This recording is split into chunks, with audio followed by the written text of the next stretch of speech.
Welcome students. आज के हमारे इस लेक्चर में हम हमारे इस चैप्टर का एग्जांपल नंबर 14 सॉल्व करेंगे। तो आइए देखते हैं इसमें क्या कहा गया है।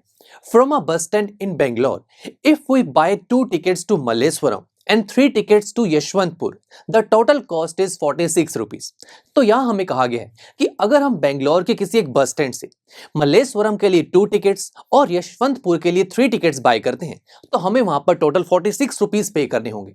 उसके बाद हमें कहा गया है but if we buy 3 tickets to Malleswaram and 5 tickets to Yashwantpur, then the total cost is 74 rupees। यानी कि अगर हम उसी बस स्टैंड से मल्लेश्वरम के लिए 3 टिकट्स और यशवंतपुर के लिए 5 टिकट्स बाय करेंगे तो हमें उसके लिए टोटल 74 रुपीज पे करने होंगे। अब फाइनली हमसे इस क्वेश्चन में पूछा गया है find the fare from the bus stand to Malleshwaram and to Yeshwantpur. अब हमें बताना है कि जिस बस स्टैंड से हमें टिकट्स बाय कर रहे हैं उस बस स्टैंड से मल्लेश्वरम और यशवंतपुर के लिए वन टिकट का कितना प्राइस है, ये हमें बताना होगा। तो लेट्स से कि मल्लेश्वरम के लिए 1 टिकट का कॉस्ट है x रुपीस और यशवंतपुर के लिए 1 टिकट का कॉस्ट है y रुपीस।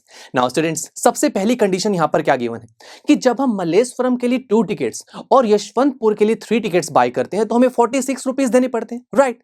बट अभी मैंने क्या लेट किया कि मल्लेश्वरम के लिए अगर हम 1 टिकट बाय करेंगे तो x रुपीस हमें देने होंगे।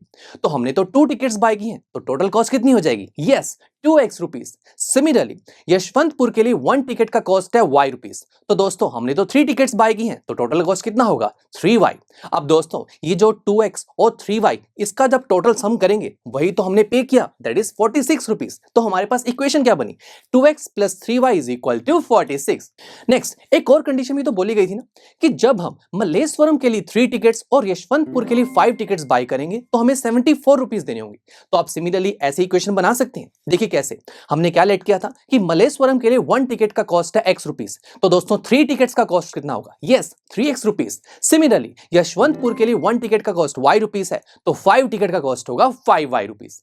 नाउ स्टूडेंट्स, ये जो हमारे पास कॉस्ट आई है 3x एंड 5y, इसका सम ही तो हमने पे किया, दैट इज 74 रुपीस। तो वाह, यहां तो एक और इक्वेशन बन गई। सही है दोस्तों, अब हमारे पास ये दो इक्वेशंस बन चुकी हैं। हमें अब इन्हें सॉल्व करके x और y की वैल्यू को फाइंड आउट करना है, बिकॉज इसी से तो हम बता पाएंगे कि मल्लेश्वरम और यशवंतपुर के लिए जब हम 1 टिकट बाय करेंगे तो हमें टोटल कितना पे करना होगा। तो आइए शुरू करते हैं। अब दोस्तों ऐसी पेयर ऑफ लीनियर इक्वेशन को सॉल्व करने के तो हमने बहुत सारे मेथड स्टडी कर चुके हैं, जैसे कि ग्राफिकल मेथड, सब्स्टिट्यूशन, एलिमिनेशन और क्रॉस मल्टीप्लिकेशन मेथड। कितने सारे मेथड है हमारे पास, आप किसी भी मेथड का यूज करके इस इक्वेशन को सॉल्व कर सकते हैं। बट आज के इस लेक्चर में हम क्रॉस मल्टीप्लिकेशन मेथड का यूज करेंगे। तो आइए शुरू करते हैं। अब दोस्तों क्रॉस मल्टीप्लिकेशन मेथड का सबसे पहला स्टेप ये होता है कि आपको अपने गिवन पेयर ऑफ इक्वेशन को स्टैंडर्ड फॉर्म में लिखना है। Yes my friends, standard form हमने स्टडी की है दोस्तों। एक लीनियर इक्वेशन इन 2 वेरिएबल की स्टैंडर्ड फॉर्म होती है ax plus by plus c is equal to 0। But यहां तो दो इक्वेशंस हैं तो कोई प्रॉब्लम नहीं है। हम यहां पर a b c की जगह a1 b1 c में लिख देंगे, ये फर्स्ट इक्वेशन के लिए हो जाएगा। और सेकंड इक्वेशन के लिए हम a b c की जगह a2 b2 c2, राइट। तो अब चेक करना है हमें कि क्या हमारी given pair of equation standard form में है या नहीं। तो देखिए दोस्तों, अगर मैं स्टैंडर्ड फॉर्म को देखूं तो यहां सबसे पहले होता है x वेरिएबल, फिर होता है y वेरिएबल, देन एक कांस्टेंट और राइट हैंड साइड में 0।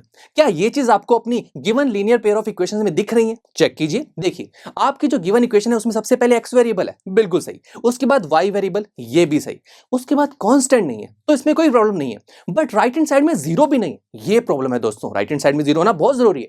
तो कोई बात नहीं, हम ये जो 46 और 74 है इसको ले जाते हैं लेफ्ट हैंड साइड पर। तो देखिए अब बन गई ना हमारी बिल्कुल स्टैंडर्ड फॉर्म, पहले x वेरिएबल, फिर y, देन कांस्टेंट, फिर राइट हैंड साइड में 0, बिल्कुल सही। तो सबसे पहला स्टेप तो कंप्लीट हो गया। अब उसके बाद सेकंड स्टेप ये होता है दोस्तों कि जो हमारे गिवन इक्वेशंस हैं उसकी हेल्प से हमें a1 b1 c1 and a2 b2 c2 की वैल्यूज को फाइंड आउट करना होगा। और इनके वैल्यूज को फाइंड आउट करना बहुत ही आसान है। हम क्या करेंगे, देखिए सबसे पहले तो हम हमारी फर्स्ट गिवन इक्वेशन को फर्स्ट स्टैंडर्ड फॉर्म से कंपेयर करेंगे। तो शुरू करते हैं। जब आप a1x को 2x से कंपेयर करेंगे तो a1 की वैल्यू 2 हो जाएगी, सिंपल। सिमिलरली जब आप b1y को 3y से कंपेयर करेंगे तो b1 की वैल्यू 3, और उसके बाद जब आप c1 को -46 से कंपेयर करेंगे तो c1 इज इक्वल टू -46। कितना सिंपल है। वैसे इसी तरीके से जो जब आप सेकंड इक्वेशन को सेकंड स्टैंडर्ड फॉर्म से कंपेयर करेंगे तो आपको a2 b2 c2 की वैल्यू भी मिल जाएगी। तो बस स्टूडेंट्स, इन दोनों स्टेप्स करने के बाद हम अब यहां पर क्रॉस मल्टीप्लिकेशन मेथड का यूज करेंगे। तो आइए शुरू करते हैं।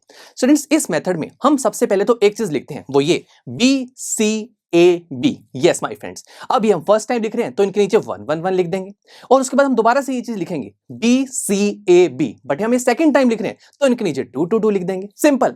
अब दोस्तों यहां पर हमारे पास देखिए 3 ब्लॉक्स बन रहे हैं। देखिए कैसे, सबसे पहला ब्लॉक है B1 C1 B2 C2 का, उसके बाद C1 A1 C2 A2 का और लास्ट में A1 B1 and A2 B2।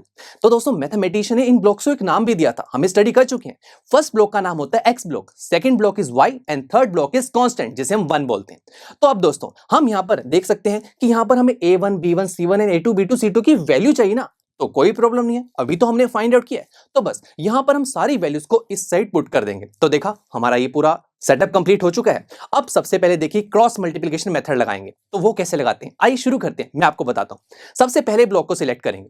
दोस्तों पहला ब्लॉक एक्स ब्लॉक है तो हम लिखेंगे एक्स डिवाइडेड बाय ये जो डिनोमिनेटर बनेगा ना यहां पर, यहीं पर दोस्तों हम इस ब्लॉक का सॉल्यूशन लिखेंगे। कैसे आइए शुरू करते हैं, क्रॉस मल्टीप्लिकेशन मेथड का यूज करेंगे।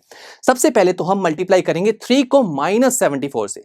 जब 3 -74 से मल्टीप्लाई होगा तो आंसर आएगा -222। सही है। उसके बाद दोस्तों 5 और -46 तो रह गए, इनको भी तो मल्टीप्लाई करना है ना, तो मुझे -74 से पहले 5 की तरफ जाना होगा, तभी तो मैं 5 को -46 से मल्टीप्लाई करूंगा ना। तो वापस जाने के लिए हम एक नेगेटिव साइन लगाते हैं। उसके बाद 5 को -46 से जब आप मल्टीप्लाई करेंगे तो आंसर आएगा -230। तो दोस्तों सिमिलरली हम वाई ब्लॉक को भी इसी तरीके से सॉल्व करेंगे, जैसे कि -46 पहले मल्टीप्लाई होगा 3 से जो कि होगा -138 और उसके बाद हमें वापस जाना होगा एंड देन -74 को मल्टीप्लाई करेंगे 2 से जो कि हो जाएगा -148। That's it. और दोस्तों सिमिलरली ये जो हमारा थर्ड ब्लॉक है इसे भी आप इसी तरीके से सॉल्व कर सकते हैं। 2 5 से मल्टीप्लाई होगा तो 10 एंड देन वापस जाने के लिए नेगेटिव साइन और उसके बाद 3 3 से मल्टीप्लाई होगा तो 9। कितना सिंपल था दोस्तों।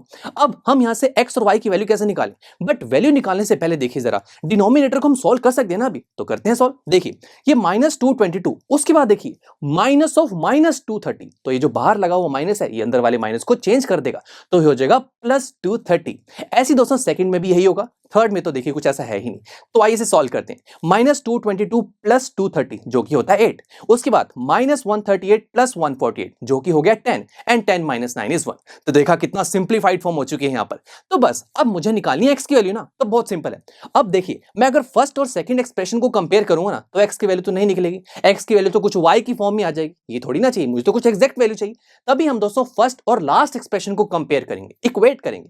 तो देखिए जैसे ही मैंने फर्स्ट और लास्ट एक्सप्रेशन को पिक किया तो by using cross multiply operation जो ये x के डिनोमिनेटर में 8 है इसे हम ले जाएंगे राइट हैंड साइड पर। तो देखा x की वैल्यू क्या आ रही है 8। Very simple. अब मुझे y की वैल्यू चाहिए, इसके लिए हम सेकंड और लास्ट एक्सप्रेशन को कंपेयर करेंगे तो y की वैल्यू आ जाएगी 10। तो यहां से हमें क्या पता लगा दोस्तों, देखिए हमने क्या लेट किया था कि मल्लेश्वरम के लिए 1 टिकट का प्राइस है x, तो दोस्तों हमारे पास x की वैल्यू 8 आ रही है, यानी कि हम उस बेंगलोर के बस स्टैंड से जब मल्लेश्वरम के लिए एक टिकट बाय करेंगे तो हमें 8 रुपीस पे करने होंगे।